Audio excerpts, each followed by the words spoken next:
Coordinate geometry में x axis होगी, Y axis होगी, ये नेगेटिव एक्स एक्सिस हो गई, पॉजिटिव एक्स एक्सिस हो गई। तो हम बात ये कर रहे थे कि अगर मैं तुमसे पॉइंट पूछूं कि भाई ये पॉइंट है और इसकी कोऑर्डिनेट्स बताओ, तो तुम बता दोगे 2,4।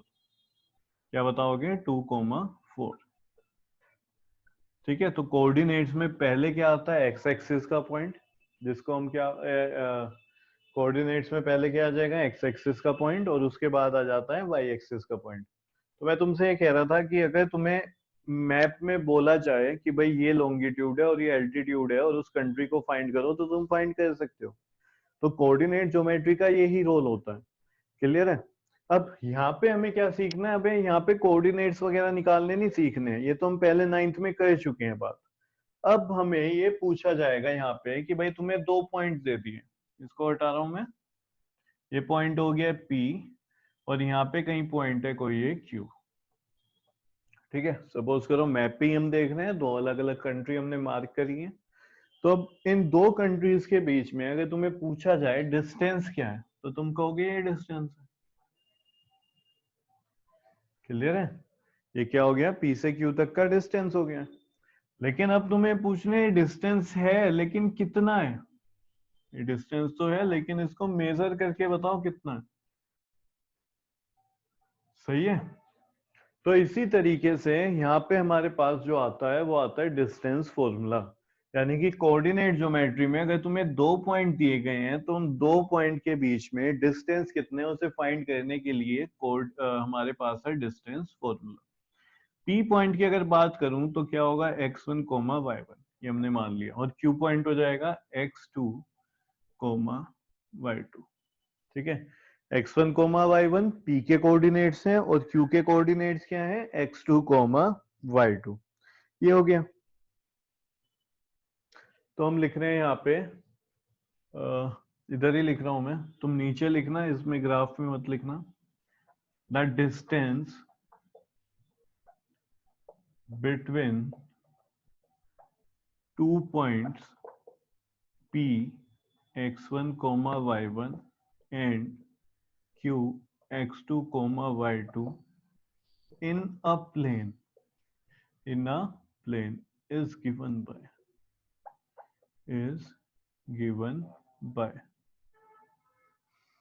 तो यहाँ पे हम क्या बात कर रहे हैं? हम बात कर रहे हैं 2 पॉइंट है, उनके बीच में कितना डिस्टेंस होगा। डिस्टेंस बिटवीन 2 पॉइंट्स क्या होंगे? कहाँ पे? और दोनों पॉइंट्स किसी प्लेन में है, तो उसका फॉर्मूला ये होगा गिवन बाय। वो अभी मैं लिखूंगा, पहले ये समझते हैं प्लेन क्या होता है। बता सकता है तुम में से कोई प्लेन का मतलब क्या है यहाँ पे? क्यों भाई, प्लेन क्या होता है? कौन बताएगा? जल्दी से बताओ प्लेन।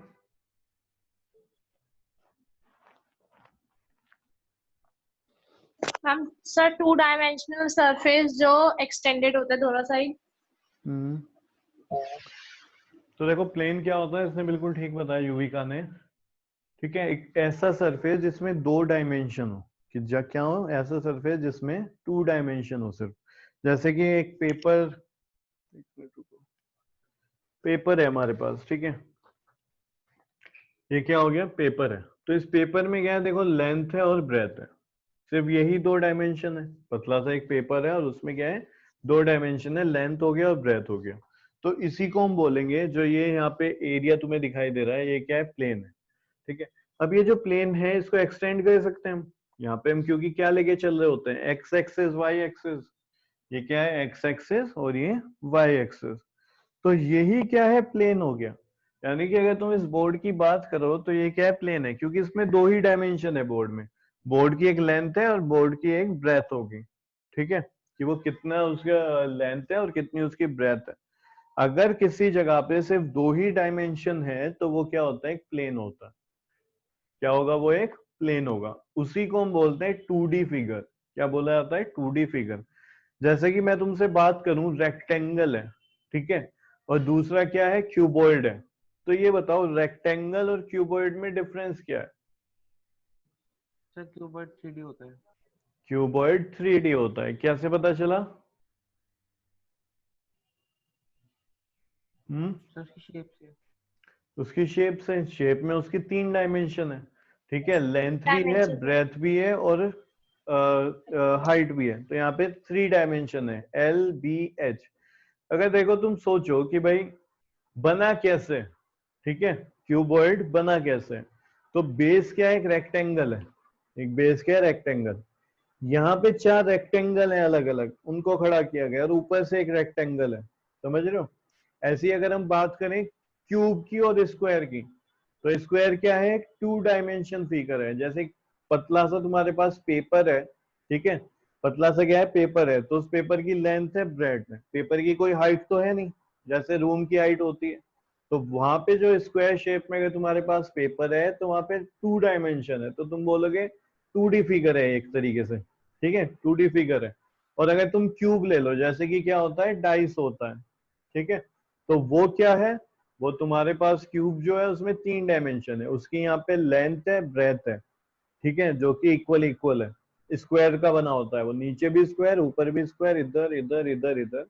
तो 6 सरफेस पे स्क्वायर ही होता है, जब उनको मिला देते हैं तो डाइस बन जाता है, यानी क्यूब बन जाता है, क्यूब की शेप होती है।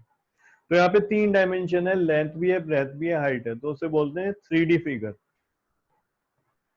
3D फिगर को पहचानने का एक तरीका हो रहा है, अगर कोई भी फिगर एक वॉल्यूम को ऑक्यूपाई कर सके तो वो क्या है, फिर 3D है, यानी उसमें 3 डायमेंशन है।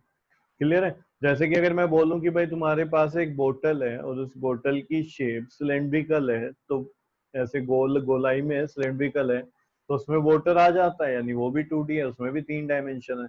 मैं बोलूं स्क्वायर की शेप है तुम्हारे पास, उसमें तुम्हें पानी भर के लाना है, ठीक है, ला पाओगे? हाँ, पेपर है जैसे स्क्वायर शेप में, इस पे तुम पानी ला सकते हो, स्टोर कर सकते हो? No No, sir. sir. तो इसलिए यानी कि 2D फिगर की कभी वॉल्यूम भी नहीं होती, क्योंकि वॉल्यूम के लिए क्या चाहिए होता है, कम से कम 3 डायमेंशन चाहिए, लेंथ, ब्रेथ और उसके ऊपर हाइट। जब तक हाइट नहीं होगी कोई पानी कैसे रुक जाएगा, ठीक है, वॉल्यूम तो बन ही नहीं पाएगी उसकी, यानी कुछ स्टोर नहीं कर सकता, स्पेस नहीं है उसके पास, यानी कि वॉल्यूम भी नहीं होती। इसलिए कभी तुमने स्क्वायर या रेक्टेंगल या फिर सर्कल, जो कि तीनों के तीनों एक 2D फिगर है, इसकी कभी तुमने वॉल्यूम नहीं निकाली होगी, या निकाली थी कोई सी क्लास में? फॉर्मूला बता सकते हो वॉल्यूम का, स्क्वायर, रेक्टेंगल या फिर सर्कल का? No sir. नहीं बता सकते, क्लियर है। तो 2D को ही हम 2 डायमेंशन जहाँ पे होती है उसको हम प्लेन बोलते हैं। जैसे कि एक बोर्ड हो गया, एक पेपर हो गया। हाँ, अगर इसी बोर्ड की मैं हाइट ले आऊं कि कुछ हाइट है इसकी, आगे को ऐसे आ रहा है, क्लियर है, तो वो तुम्हारा फिर क्या हो गया, फिर 3D हो गया, फिर वो प्लेन नहीं रहा। तो प्लेन क्या होता है, इस तरीके से ये प्लेन है जिसकी 2 डायमेंशन हो, आगे पीछे हम जो भी दो डायमेंशन है, जैसे ये है तो इसको हम ऐसे ऊपर भी लेके जा सकते हैं और आगे भी, लेकिन रहेगा ये बिल्कुल ऐसे पेपर की तरह, ठीक है, इसकी कोई हाइट नहीं होनी चाहिए। तो 2 डायमेंशन जहाँ पे होती है उसे हम बोलते हैं प्लेन। तो प्लेन को समझाने के लिए मैं तुम्हें बता रहा था, क्लियर है। तो डिस्टेंस अगर मुझे निकालना है, 2 पॉइंट है पी क्यू जो कि सेम प्लेन में होने चाहिए, कहाँ पे है, सेम प्लेन में। तो उसका जो डिस्टेंस निकालने का तरीका है, फॉर्मूला है, ठीक है, तो देखो क्या है, क्या लिखोगे, तो आप पे इसको हटा दूं क्या? चलो यहाँ लिख लेना, is given by P Q. क्या लिखा तुमने, पी क्यू। तो पी क्यू क्या है, ये डिस्टेंस है। तो पी क्यू कैसे फाइंड करते हैं, देखो, x2 minus x1, x2 minus x1 whole square plus y2 minus y1 whole square. बताओ समझ आए? x2 minus x1 under root में चल रहा है पूरा, x2 माइनस x1 का whole square plus y2 minus y1 का होल स्क्वायर। कैसे पता चलेंगे कौन x1 है कौन x2 लिए जाएंगे, y1 y2? तो कोई दिक्कत नहीं है, तुम इसको मान लो x1 y1, इसको मान लो x2 y2, यही फॉर्मूला लगाओ, आंसर तब भी सेम आएगा। क्लियर है, आंसर तब भी सेम आएगा। तो अगर तुम्हारे पास 2 पॉइंट है तो तुम किसी को भी पकड़ सकते हो और उसको बोल सकते हो x1 y1। ये गड़बड़ी मत कर देना कि तुम ये कहोगे अच्छा p लिया मैंने तो इसको मैं लिख देता हूं x1 y2। समझ रहे हो, ये चीज गलत हो जाएगी। x1 है तो यहाँ पे फिर y1 आएगा, इसको अगर तुम x2 मान रहे हो तो फिर ये y2 हो जाएगा, फिर ये क्या हो जाएगा, x1 y1। आंसर में कोई भी फर्क नहीं पड़ेगा, सेम ही आएगा। ठीक है, क्यों आएगा सेम? देखो सेम इसलिए आ रहा होगा क्योंकि अगर तुम नंबर आगे पीछे कर देते हो, ठीक है, यानी कि जो पहले x1 है, ठीक है, जो पहले x1 है उसे तुम अब x2 की प्लेस पे ले आते हो, यानी कि ये लिख देते हो x1 माइनस x2। तो जो फर्क आएगा ना वो सिर्फ और सिर्फ किसका फर्क आएगा? माइनस या प्लस का फर्क आएगा, साइन का फर्क आएगा, डिफरेंस आएगा। तो अगर देखो माइनस भी हो जाता है ना नंबर, क्या हो जाता है? माइनस। जैसे कि मैं बोल रहा हूँ देखो x2 की वैल्यू 2 है और x1 की वैल्यू है 1। आ नहीं रहा बोर्ड पे? एक मिनट, यहाँ पे मैं क्या कह रहा हूँ तुम्हें, x1 की वैल्यू 2, सॉरी x2 की वैल्यू इसके अकॉर्डिंग लिख रहा हूँ मैं। x2 की वैल्यू 2 है और x1 की वैल्यू है 1। तो माइनस करा कितना आ गया? तुम बोलोगे 1, तो यहाँ पे इसके अकॉर्डिंग हो जाएगा 1 का स्क्वायर, सिर्फ अगर इसको सोल्व करें। अगर मैं चेंज कर दूं, यानी जिसको मैंने x2 लिया था अब उसको x1 ले लूं उस प्लेस पे, सॉरी जिसको मैंने x2 लिया था, ठीक है, अब उसके प्लेस पे x1 लिख दूं, समझ रहे हो? यानी कि ये वाली वैल्यू लिख दूं 1। दोबारा से ध्यान दो, x2 की वैल्यू तो 2 है, x1 की वैल्यू 1 है। मैं कह रहा हूँ x1 को पहले लिख दो, यानी 1 को पहले लिख दो और माइनस कर दो 2। तो अब कितना आया? तो तुम बोलोगे -1। अब जरा -1 का स्क्वायर करना, यहाँ पे ही 1 आता है और यहाँ पे ही 1। तो सिर्फ और सिर्फ साइन का चेंज आएगा, नंबर जो आएगा वो स्क्वायर होने के बाद सेम ही आ जाएगा। तो कोई फर्क नहीं पड़ता कि तुम बोलो कि भाई इसको लेना है x1 y1 या फिर उसको लूं x1 y1, किसी को भी ले लो ना तुम डिस्टेंस यहाँ से मेजर करोगे q तक, इंच टेप लेके जाओगे, जितना आएगा उतना ही। अगर तुम q से p तक इंच टेप लेके आओगे, मेजर करोगे, तब भी तो सेम होगा ना भाई। अगर तुम अपनी ही हाइट मेजर कर रहे हो तो तुम अपने फीट से अपने हेड तक मेजर करो या हेड से फीट तक मेजर करो अपने पैरों तक, हाइट तो तुम्हारी सेम ही रहेगी ना। तो तुम किसी को भी x1 y1 ले सकते हो, दूसरे को फिर क्या लेना पड़ेगा? x2 y2। बस ये गड़बड़ी मत कर देना, यहाँ पे x1 ले लिया और ये y2 ले लिया, वो गलत हो जाएगा। तो जो तुम्हारे पास यहाँ पे फॉर्मूला है, डिस्टेंस फॉर्मूला, वो ये है। तो कोई भी दो पॉइंट प्लेन में अगर उनके बीच में हमें डिस्टेंस फाइंड करना है तो इस तरीके से फाइंड करेंगे। लिखो इसको।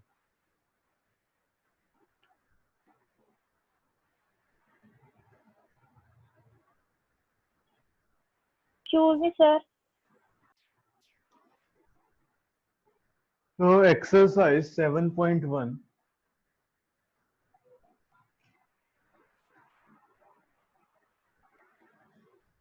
Question number first. और क्वेश्चन नंबर फर्स्ट में क्या फाइंड करना है? Find the distance between the following pairs of points. ठीक है, दो पॉइंट दे रखे हैं और उनका डिस्टेंस बताना है, उन दोनों पॉइंट के डिस्टेंस क्या होगा, ठीक है, उनके बीच में डिस्टेंस। चलो जी देखते हैं। तो इसका जो फर्स्ट पार्ट है उसमें दो पॉइंट दिए हुए हैं तुम्हें, मैं इसको लेट कर रहा हूँ, let p 2,3 and q 4,1। Let क्यों करा? क्योंकि इन पॉइंट को मैंने एक नाम दे दिया, एक को p दूसरे को q, कुछ भी दे सकते हैं, a b x y, तो यहाँ पे p q हमने मान लिए। तो मैं लिख रहा हूँ distance between p and q are given by distance formula. Distance formula यहाँ पे अप्लाई कर देते हैं, ठीक है। तो डिस्टेंस फॉर्मूले के अकॉर्डिंग अगर मैं पी क्यू फाइंड कर रहा हूँ तो मैं क्या लिखूंगा यहाँ पे? Under root x2 minus x1 का square plus y2 minus y1 square. Coordinate geometry बहुत ही इजी चैप्टर है, बस प्रॉब्लम यहाँ पे ये हो जाती है बच्चों से कि लिखने में दिक्कत हो जाती है, जल्दीबाजी में पॉइंट्स गलत लिख दिए, साइन गलत हो गया। तो उसके लिए देखो एक हैबिट बना लो, जो भी पॉइंट है उसको पहले p x1 y1 इस तरीके से लिख देना। जैसे यहाँ पे 2,3 है जो कि p है, तो इसको पहले ही लिख दो, ये x1 और y1 है, यानी x1 की वैल्यू 2 है और y1 की वैल्यू 3 है। q ये हमेशा करना है तुम्हें साइड में, ठीक है। अब कुछ टाइम बाद तुम्हें प्रैक्टिस हो जाएगी तो तुम खुद से भी करने लगोगे, लेकिन मैं तुम्हें कह रहा हूँ तब भी तुम क्या करना, साइड में लिखना। कई बार क्या है, और कॉन्फिडेंस भी डुबा देता है, यानी कि चांसेस हैं तब भी गलत हो जाए, तो हमेशा लिखना है x2 और ये y2। तो इसके अकॉर्डिंग देखो जो पी क्यू है डिस्टेंस कैसे फाइंड करेंगे हम, under root x2 minus x1। तो इसको मैंने 2 वाला मान लिया था, ये सब 1 वाले हो गए, तो x2 की वैल्यू यहाँ पे क्या है 4। अब ये फॉर्मूले का माइनस है तो यहाँ -2 स्क्वायर और y2 की वैल्यू क्या है 1 -3 होल स्क्वायर। तो जरा यहाँ पे ध्यान दो, ये कितना आ जाएगा 2 स्क्वायर प्लस -2 का स्क्वायर। सही है, क्लियर है। अच्छा है, बताओ क्या है, कह सकते हैं प्लस का 2 है माइनस का 2 काट दूं, 0 आ गया। Yes sir. नहीं कर सकते भाई, पहले पूरा सोल्व करोगे उसको, ब्रैकेट पहले ब्रैकेट सोल्व होता है कि नहीं बोर्ड मास के अकॉर्डिंग। तो ये क्या है, ये यस प्लस सर। 2 नहीं है यहाँ पे, यहाँ कुछ और है, +2 का स्क्वायर है, यानी ये नंबर 2 नहीं है, ये तो 4 है। फिर साइन है यहाँ पे प्लस, ये -2 नहीं है, ये कुछ और है, -2 का स्क्वायर है यानी कि 4 है। तो ऐसे 4 कैंसिल नहीं कर सकते। यहाँ पे कितना आ गया अभी, पी क्यू की वैल्यू रूट आ गई 8 √8। रूट 8 अब √8 आ गया, अगर √8 में से तुम फैक्टर्स के पेयर बना पा रहे हो तो बनाओ, वरना इसको ऐसे ही छोड़ देना, जो कि यहाँ पे बन जाते हैं। कैसे, सर 2 देखो रूट 2 तो √8 को 2 लिख रूट 2 सकते हैं 2 इंटू 2 इंटू 2, 4 4 2 जा 8, ये पेयर बन गया तो बाहर आ जाएगा यानी कि 2√2। तो यहाँ पे आंसर हो जाएगा 2√2। अब डिस्टेंस तो हमेशा देखो इसमें निकलता है, किलोमीटर मीटर, है ना, मेजरमेंट जब कर रहे होते हैं सेंटीमीटर। यहाँ पे क्या लिख दूं, किलोमीटर लिख दूं क्या? यहाँ पे तो कुछ यूनिट होती नहीं भाई, जब पॉइंट्स हम निकाल रहे होते हैं, क्लियर है, कोऑर्डिनेट ज्योमेट्री में तो पॉइंट्स होते हैं, तो उन पॉइंट्स यस को तो सर ऐसे नहीं लिखा जा सकता, वो तो एक पॉइंट है ना, सिर्फ उस प्लेस को डिनोट कर रहे हैं। लेकिन यहाँ तो डिस्टेंस है, अब डिस्टेंस तो मेजर किया जाता है किसी ना किसी में, तो हम कह रहे कि कुछ ना कुछ डिस्टेंस की यूनिट होती है, तो यहाँ पे लिख दो यूनिट्स। बात समझ पा रहे हो? कोऑर्डिनेट्स की, कोऑर्डिनेट्स में जब हम पॉइंट पढ़ रहे होते हैं तो पॉइंट की कोई यूनिट नहीं होती। पॉइंट तो 2 है, -3 है, -4, -7 है, इसकी थोड़ी कोई यूनिट होती है, ml या ग्राम मीटर ऐसे कुछ भी नहीं होता। लेकिन डिस्टेंस की तो होती है ना। अब डिस्टेंस की होती है तो इसलिए हम यहाँ पे क्या लिख देंगे, यूनिट्स। क्या लिख देंगे, यूनिट्स। तो पी क्यू आ गया 2√2 यूनिट्स। जल्दी लिखो इसको।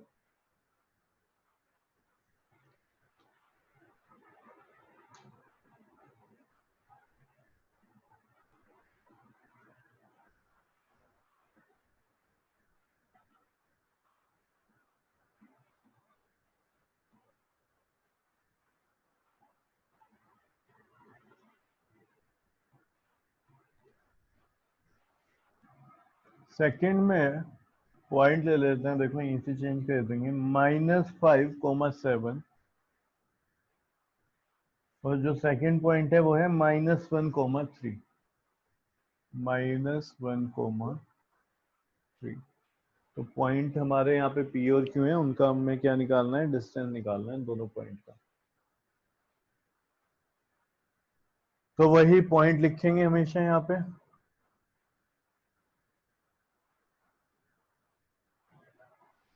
सही है। अब इस बार चाहो तो तुम क्यू वाले को ले लो, देखो जानबूझ के मैं ऐसा कर रहा हूँ, इस बार क्यू को ले रहा हूँ मैं, x1 y1। तो यहाँ पे क्यू के जो पॉइंट है वो क्या है, -1,3, तो x1, y1। पी के पॉइंट है -5,7, तो इसको हम मानेंगे x2, y2। इसके अकॉर्डिंग यहाँ पे डिस्टेंस निकालते हैं, तो √x2, ठीक है। तो x2 की वैल्यू क्या है, -5, कितनी है, -5, ठीक है। अब इस फॉर्मूले में क्या है, माइनस है, फॉर्मूले में क्या है, यहाँ पे माइनस है।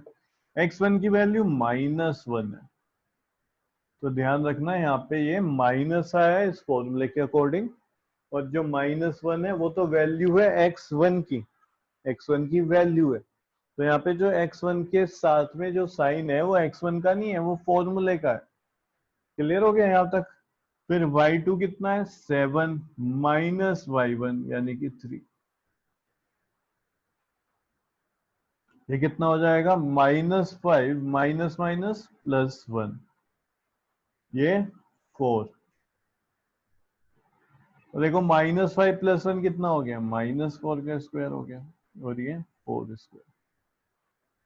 ठीक है, तो यहाँ से पी क्यू कितना आ जाएगा भाई, तो तुम बोलोगे पी क्यू यहाँ से, ऐसे कॉमन मत ले लेना कि 4 दिख रहा है तो कॉमन आ गया, नहीं, कॉमन लिया जाता है जब मल्टीप्लाई हो। पूरा सोल्व करना है, एंड तक लेके जाना है क्वेश्चन को, कुछ यहाँ से मत कर देना। तो ये कितना हो जाएगा, 16 + 16, यानी कि इसकी वैल्यू कितनी आ गई, √32। कितनी आ गई, √32। अब देखो 32 को कुछ लिख सकते हैं हम, फैक्टर्स बन रहे हैं इसमें, पेयर बन रहा है किसी का, सोच के बताओ जल्दी से। हाँ, सर 4√2। 4√2 यूनिट्स। किसी को अगर दिक्कत है, नहीं वो समझ पा रहा है कैसे होंगे, तो एलसीएम लेना शुरू कर दो आराम से भाई। तो 2 16 2, यहाँ पे 8 आ जाएगा, 4 2, तो इन्हीं की तो मल्टीप्लाई करोगे तभी तो 32 बनेगा। तो अंडर रूट में ये 2 है, कितने 2 हैं, 5। तो एक पेयर इसका बन गया, एक पेयर इसका बन गया, तो 2 × 2 बाहर आ गया, √2, तो 2 × 2 तो फिर 4 हो गया, और अंडर रूट में 2 चल रहा है। तो ऐसे भी फाइंड कर सकते हो अगर नहीं समझ पा रहे। लिखो इसको भी।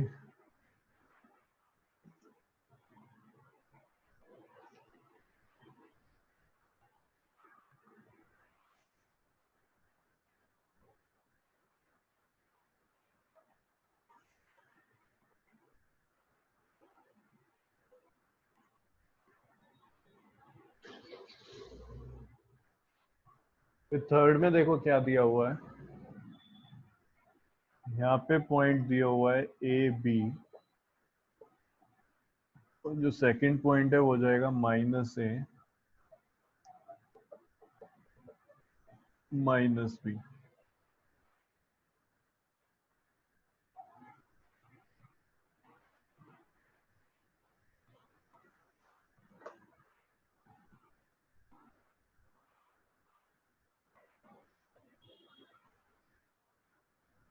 तो यहाँ पे जो P पॉइंट है A, B, वो क्या हो गया, x1, y1। Q है -a -b, तो x2, y2। वैल्यू यहाँ पे डालते हैं, देखो x2 कितना है, -a, फिर ये माइनस हो रहा है फॉर्मूले में, फिर x1 की वैल्यू है, तो x1 यहाँ पे है a।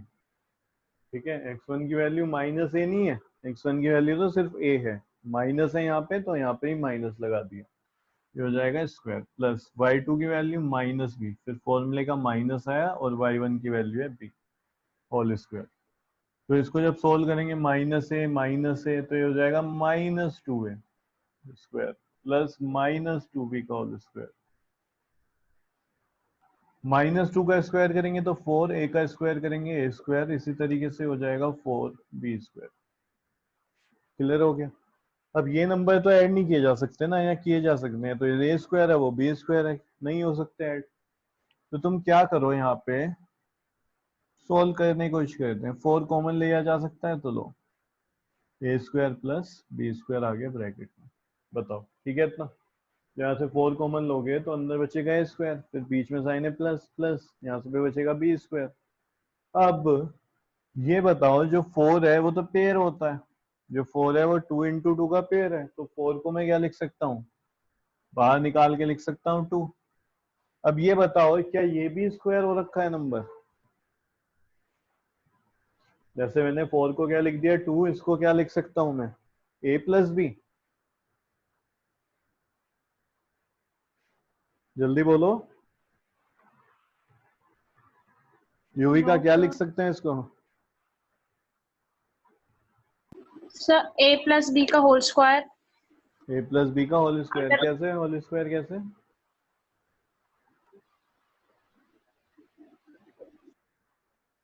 होल स्क्वायर थोड़ी है ये, देखो ध्यान दो, यस सर। सर ये रूट में आएगा a² + b²।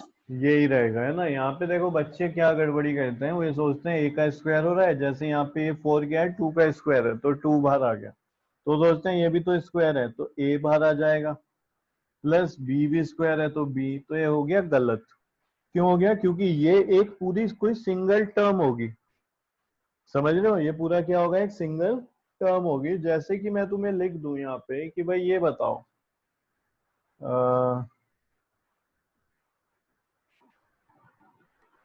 कि 2 का स्क्वायर है, तो अगर सिर्फ 2 का स्क्वायर अंडर रूट में है तो बात ठीक है तुम्हारी, यानी 2 इंटू 2 तुम लिख दोगे, 2 का पेयर बन रहा है, 2 हो गया।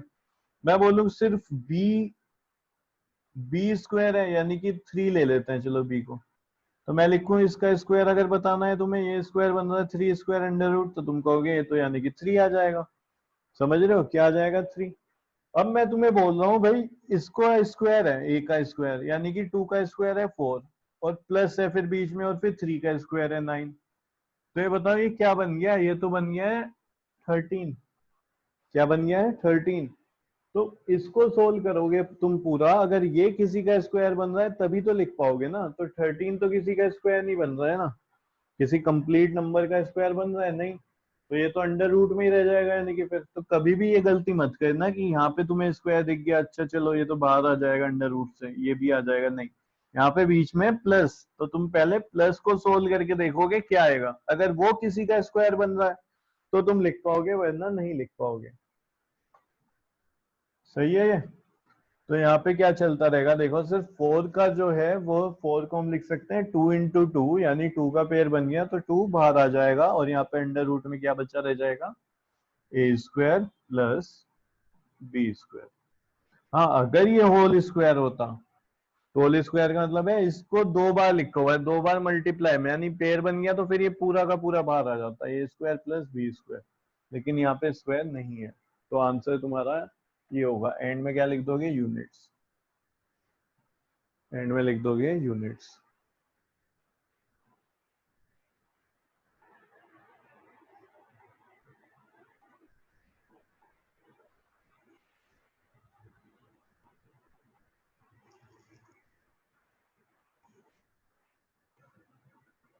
नेक्स्ट क्वेश्चन, एक्स्ट्रा हो गया ये। पहला पॉइंट है ए बी और दूसरा पॉइंट हो गया 0,0, यानी ओरिजिन से इस पॉइंट तक को मेजर करना है। 0,0 मतलब ओरिजिन है, ठीक है। इसको हटाते हैं अभी यहां से।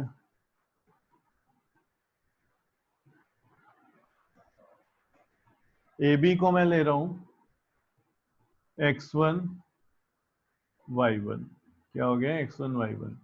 0,0 को मानता हूं अब मैं x2 y2, तो इसके अकॉर्डिंग ही चलेंगे हम। तो x2 की वैल्यू क्या है? 0, तो 0 माइनस x1, x1 के प्लेस पे क्या है?